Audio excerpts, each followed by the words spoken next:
Welcome back friends. दोस्तों आप लोगों की एसबीआई पीओ की तैयारी चल रही होगी। तो मेंस में एक क्वेश्चन आपका 2016 में जो पूछा गया था, इसको मैं डिस्कस करना चाहूँगा और आपको बताऊँगा कि वहाँ पर क्या अप्रोच थी और कुछ कुछ आपको सीखना चाहिए कि एग्जाम्स में क्वेश्चन आजकल मॉडर्न ट्रेंड में जो पूछे जा रहे हैं उनसे आपको अवेयर होना जरूरी भी है। ओके, तो ये जो क्वेश्चन है एसबीआई पीओ 2016 का मेंस एग्जाम का क्वेश्चन है, इसको मैं यहाँ पर डिस्कस करूँगा। और जो लोग पहली बार ये वीडियो देख रहे हैं वो इस चैनल को सब्सक्राइब कर लें ताकि हर एक वीडियो का नया अपडेट आप तक आता रहे। और वीडियो को लाइक करें, कमेंट करके आप अपने डाउट पूछ सकते हैं। किसी भी तरीके का कोई डाउट है तो आप जरूर पूछें और इस वीडियो को दोस्तों शेयर करना ना भूलें। सबसे पहले जो क्वेश्चन यहाँ पर दिया है, इसके इंस्ट्रक्शंस में ये दिया होता है कि एक सर्टेन कोड में ये स्टेटमेंट लिखा है, फिर आपको इसके क्वेश्चंस के आंसर देने हैं। ठीक है, तो अब यहाँ पर लिखा है विजुअल इफेक्ट्स ऑफ कलर। अब इसको लिखा है C11, F73, T86, K93।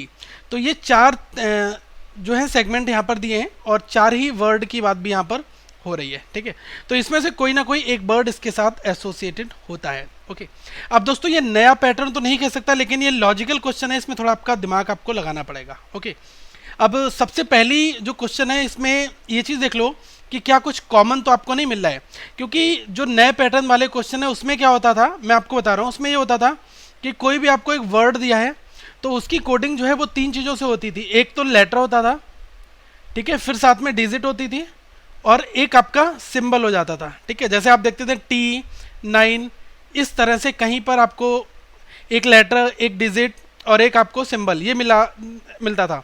तो ये नया पैटर्न था। ये क्वेश्चन अल्टीमेटली आपका है ओल्ड पैटर्न का ही, लेकिन लॉजिकल क्वेश्चन है। तो दोस्तों अगर हम सबको थोरली एक बार रीड करते हैं, विजुअल इफेक्ट्स ऑफ कलर, यहाँ पर लिखा है विजुअल फॉर वन आई। तो देखो विजुअल यहाँ पर भी कॉमन है, विजुअल यहाँ पर भी कॉमन है। फिर लिखा है कि retinal detachment curtain effects areas for vision development. ठीक है, अब यहाँ पर आप ये देख लो कि एक चीज़ आपका और भी कॉमन, क्या क्या चीज़ें कॉमन यहाँ पर मिल रही हैं। देखो फॉर आपका यहाँ पर भी है और फॉर आपका यहाँ पर भी है। तो हमें यहाँ पर कॉमन मिला पहली दूसरी लाइन में, दूसरी और चौथी लाइन में कॉमन मिला, और इस तरह से हम कॉमन चीज़ें देख लेते हैं। ठीक है, तो सबसे पहले हम कॉमन चीज़ों को देख लेते हैं क्या क्या चीज़ें आपको कॉमन दी है। तो देखो विजुअल आपको यहाँ पर दिया है और विजुअल आपको यहाँ पर दिया है। तो आप देख लो फर्स्ट और सेकंड लाइन में क्या कॉमन मिल रहा है। केवल आपका एक ये वर्ड कॉमन है, T86 और T86। इसके अलावा यहाँ पर 23, 27, 18 है और ये 93, 73, 11 है। तो मतलब कुछ कॉमन नहीं है। तो यहाँ पर हम क्या कह सकते हैं कि एक आपका वर्ड विजुअल है, इसको आप 100% श्योर कह सकते हैं कि इसका कोड क्या होगा, T86 होगा। ठीक है, अब इसी तरह से अगर आप आगे बढ़ते हैं, ओके, तो आप ये देखेंगे सेकंड और फोर्थ में, ये आपकी सेकंड लाइन है और ये फोर्थ लाइन है, यहाँ पर आपका 4 दिया हुआ है। ठीक है, यहाँ पर क्या दिया है, 4 दिया है और यहाँ पर भी आपका 4 दिया है। तो देखो सेकंड और फोर्थ लाइन में क्या कॉमन दिया है, एक यहाँ पर और एक आपका यहाँ पर। तो देखो अगर सेकंड और फोर्थ लाइन की अगर जैसे हम बात करते हैं तो यहाँ पर L23 यहाँ पर दिया है और यहाँ पर भी हमारा L23 दिया है। इसके अलावा दोस्तों यहाँ पर 27 और 18 है। क्या यहाँ पर 27, 18 जैसा कुछ है, नहीं है, केवल 23 कॉमन है। तो ये पता है हमें कि 4 की कोडिंग क्या हो जाएगी। 4 के लिए हम क्या यूज़ कोड करेंगे, L23। ये अब हमें यहाँ से पता चल गया। एक और भी देख सकते हैं और क्या कॉमन मिल रहा है। एक वर्ड यहाँ पर इफेक्ट्स है और ऊपर वाली लाइन में आपको इफेक्ट है। तो देखो फर्स्ट और थर्ड में भी आपको कुछ कॉमन मिल रहा है, फर्स्ट में और थर्ड में। तो देखो फर्स्ट और थर्ड में कॉमन क्या है आपका, फर्स्ट और थर्ड में दोस्तों आपको कॉमन मिल रहा है K93। तो यहाँ देख लो आपका K93 यहाँ पर दिया है और यहाँ पर भी K93 दिया है। क्या इसके अलावा कुछ और कॉमन है, यहाँ पर 86 है, यहाँ पर 86 नहीं है, यहाँ पर F73 C11 है, यहाँ पर देखो S21 है, G14 है, B15 है। केवल आपका K93 कॉमन मिला तो हमने उसको यहाँ पर फिल्टर कर लिया। तो हम ये कह सकते हैं कि इफेक्ट्स का कोड क्या है हमारा यहाँ पर, ये आपका K93। अब इसके अलावा कुछ भी कॉमन नहीं है। अब जो भी आप किसी का कोड नहीं बता सकते, अगर आपसे पूछा जाए कि ऑफ का कोड क्या होगा, देखो ऑफ का कोड तो दोनों में से कुछ हो सकता है, तो 11 हो सकता है, फिर F73 हो सकता है। तो हम 100% श्योर नहीं कह सकते कि ये हमारा इस वाले स्टेटमेंट में यहाँ से आप कोड फाइंड कर सकते हैं किसी का भी, क्योंकि सारे के सारे अब क्या है, प्रोबेबिलिटी यहाँ पर हो गई, प्रोबेबल हो गए हैं। ठीक है, कि ये भी हो सकता है और ये भी हो सकता है। अगर ये होगा तो ये वाला नहीं होगा, ये दूसरे वाले का हो जाएगा। ठीक है, अब आ जाते हैं हम क्वेश्चन के ऊपर, क्योंकि अब जब क्वेश्चन आप करोगे तब आपको बाकी के लूप होल्स यहाँ पर ब्रेक हो जाएंगे। अब इस क्वेश्चन में आपको पहला जो क्वेश्चन पूछा है इसमें कहा है which among the following options can be use for getting the code of आई।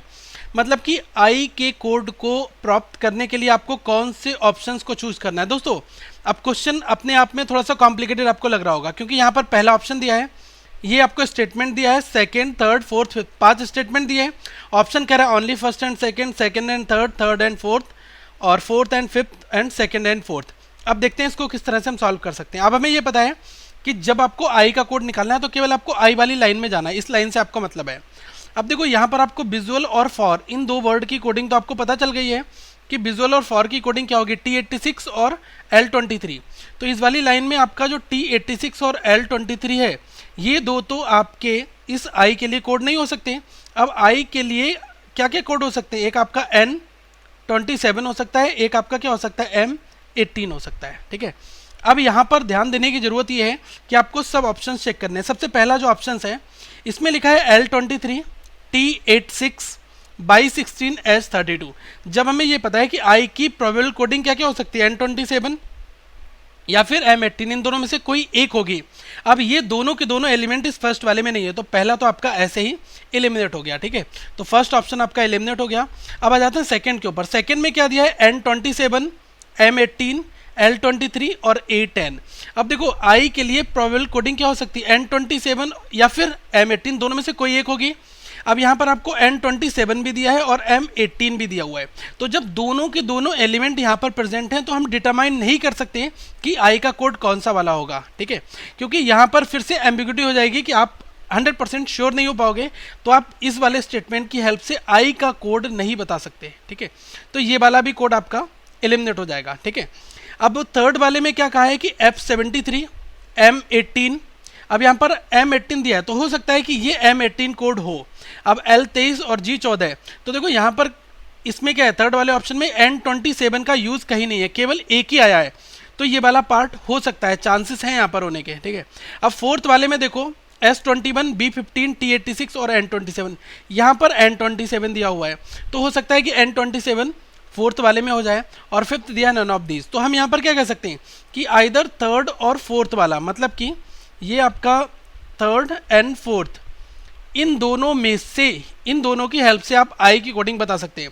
अगर आई की कोडिंग इसमें हो जाएगी तो फिर इसमें नहीं होगी, और अगर इस थर्ड वाले में हो जाएगी तो फोर्थ वाले में नहीं होगी, ठीक है। तो यही चीज़ यहाँ पर फैक्ट है। और सेकंड वाला ध्यान रखना, एलिमिनेट इसलिए हो रहा है क्योंकि यहाँ पर दोनों की दोनों चीज़ें मौजूद हैं। इसके लिए आपको किसी ना किसी एक की डेफिनेट कोडिंग का पता होना जरूरी है, तभी आप जज कर पाओगे कि N27 जो है वो आपका आई के लिए होगा, ओके।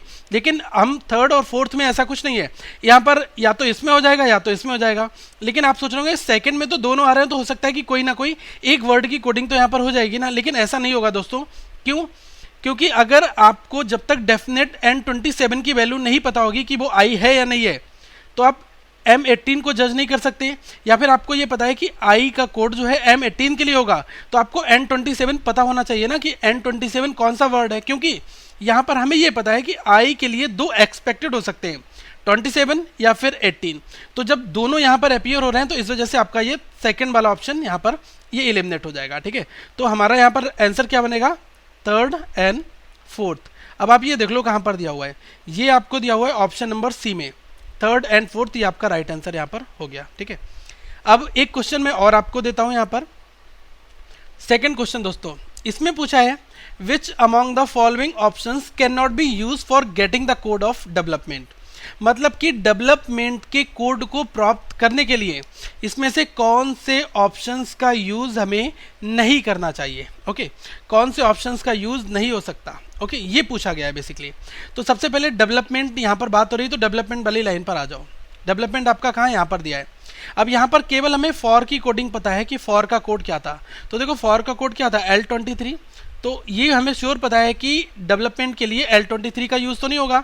अब डेवलपमेंट के लिए तीन चीज़ें यूज़ हो सकती हैं, या तो आपका A10 हो जाएगा, या फिर आपका S32 होगा, या फिर आपका by16 होगा। इन तीन में से कोई भी एक ऐसा नंबर होगा जो डेवलपमेंट को असाइन किया जाएगा, ठीक है। अब सबसे पहले ऑप्शन को आप ध्यान से देखो, इसमें क्या दिया हुआ है, H32 यहाँ पर आया हुआ है, उसके बाद 73, F73, 14 और 21। तो आप ये कह सकते हैं कि पहली वाली लाइन से क्या आप डेवलपमेंट का कोड निकाल सकते हैं, बिल्कुल निकाल सकते हैं, क्योंकि प्रोबेबिलिटी यहाँ पर ये है कि हो सकता है कि S32 जो है वो डेवलपमेंट का कोड हो जाए, और ये आपको पहली लाइन में दिया है। तो हमारा क्वेश्चन थोड़ा निगेटिव पूछ रहा है, वो कह रहा है कौन सा इसमें नहीं होगा, ठीक है, can not be use for getting the code of development. तो भाई पहला वाला तो हो रहा है, तो पहला तो आंसर नहीं होगा, तो इस वजह से हमने पहला बार कर दिया। सेकंड वाले में दिया है K93, तो यहाँ पर K93 की तो बात की ही नहीं है। सेकंड वर्ड है S32, तो बिल्कुल S32 डेवलपमेंट का कोड हो सकता है। इसके आगे इसमें दिया है 2216, तो दोस्तों यहाँ पर एम्बिग्यूटी इन्होंने फिर से दे दी।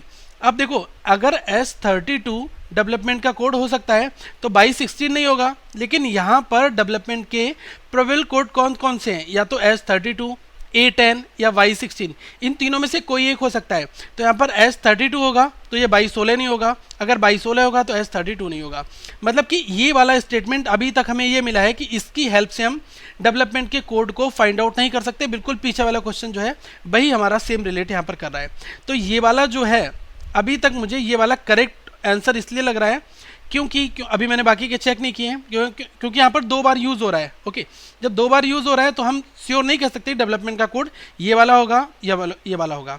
हमें कोई ना कोई इन दोनों में से एक कोड पता होना चाहिए। अगर हम 2216 को डेवलपमेंट के बराबर रख रहे हैं, इसका मतलब S32 के बारे में आपको जानकारी होनी चाहिए, जो कि हमें है नहीं, तो इस वजह से हम यहाँ पर डिटरमाइन नहीं कर पाएंगे। ओके, सी वाला अगर मैं ऑप्शन की बात करता हूँ तो इसमें 2216 दिया हुआ है। अब देखो 18 दिखा है, 1127, तो 2216 तो डेफिनेट है ना, क्योंकि ये डेवलपमेंट का कोड हो सकता है, लेकिन हमें निकालना है कौन सा नहीं हो सकता, तो ये वाला भी ऑप्शन आपका बाहर हो गया।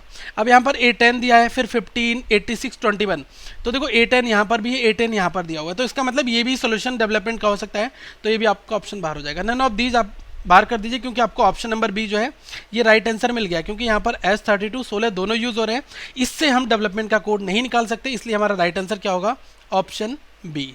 ओके, एक और क्वेश्चन यहाँ पर दोस्तों हम बात करते हैं थर्ड वाले की, काफ़ी इंपॉर्टेंट क्वेश्चन यहाँ पर है ये, इसको थोड़ा ध्यान से देखना। अब इसमें कहा है कि if retinal can be coded as B15। अब हमें ये पता है कि इस वाले वर्ड की वैल्यू क्या है, B15 इस वर्ड की वैल्यू हो गई। इफेक्ट्स हमें पता है कि इफेक्ट्स का मतलब क्या होता है, K93, तो K93 भी यहाँ पर हमारा यूज़ हो चुका है। ठीक है, अब आपका क्या बचा, डिटैचमेंट और कर्टेन। क्वेश्चन पूछ रहा है then which among the following options can be use for getting the code for detachment. ठीक है, डिटैचमेंट के कोड के लिए क्या क्या यूज हो सकता है, तो डिटैचमेंट के कोड के लिए G14 और S21, यही तो आपके यूज हो सकते हैं। एक आपका क्या है, G14 और आपका S21, ये दोनों यूज हो सकते हैं। अब आ जाओ फिर से ऑप्शंस के ऊपर। ठीक है, अब देखो यहाँ पर ऑप्शन आपका पहला क्या दिया हुआ है, इसमें दिया है B15, फिर दिया है G14 और S21, तो यहाँ पर ये दोनों दिए हुए हैं, तो कोई ना कोई एक होगा इसके लिए, दोनों तो नहीं होंगे, तो ये वाला ऑप्शन आपका ऐसे एलिमिनेट हो गया। फिर इसमें दिया है L23, S21 और G14, यहाँ पर भी देखो दोनों जगह पर दिया हुआ है, तो ये भी आपका ऐसे बाहर हो गया। सी वाले ऑप्शन में C11, G14 और S21, यहाँ पर भी दोनों दिए हैं कॉमन, तो ये भी नहीं होगा। अब इसमें देखो केवल आपको G14 दिया है, बाकी आपका S21 कहीं नहीं दिया है, तो ये वाला कोड जो है ये आपका डिटैचमेंट के लिए यूज़ हो सकता है, तो ये आपका ऑप्शन डी जो है ये आपका राइट आंसर हो जाएगा। आई होप दोस्तों आपको समझ में आया होगा। क्वेश्चन नए पैटर्न के नहीं थे, क्वेश्चन में थोड़ा सा आपको ब्रेन अपना बेसिक फंडामेंटल लगाना था, आप आसानी से क्वेश्चंस को क्रैक कर सकते हैं। ऐसे और भी क्वेश्चंस अगर आपके पास में हैं जो आपसे सॉल्व नहीं हो रहे हैं, तो आप प्लीज़ ईमेल करें हमें currentaffairsfunda@gmail.com पर। दोस्तों जो लोग ईमेल करते हैं तो हम उनकी क्यूरीज का रिप्लाई वहाँ पर नहीं दे पाते, लेकिन उनकी वीडियो जरूर आ जाती है। तो जिस स्टूडेंट्स ने क्वेश्चन पूछा है और जिसने हमें रिक्वेस्ट की थी, तो वो कमेंट करके प्लीज़ ज़रूर बताएं कि आपकी क्यूरी सॉल्व हुई है, और अगर आपके पास में और भी डाउट हैं तो आप ज़रूर पूछें, आज नहीं तो कल आपके डाउट्स क्लियर जरूर होंगे दोस्तों। So thank for watching this video. और भी बहुत सारे कोडिंग डिकोडिंग के नए पैटर्न पर आधारित प्रश्न हैं, वो आप यहाँ पर देख सकते हैं प्लेलिस्ट में। लोगों पर क्लिक करके चैनल को सब्सक्राइब कर ले, और अदर प्लेलिस्ट आपको यहाँ पर मिल जाएंगी। दोस्तों आप ट्यूट कर सकते हैं, हमारी वेबसाइट को रेगुलर विजिट करते रहें, यहाँ पर आपको द हिंदू का एडिटोरियल मिलता रहेगा हिंदी में भी। और वीडियो को लाइक करें, चैनल को सब्सक्राइब करें, शेयर करना ना भूलें। Thank you friends, have a good day.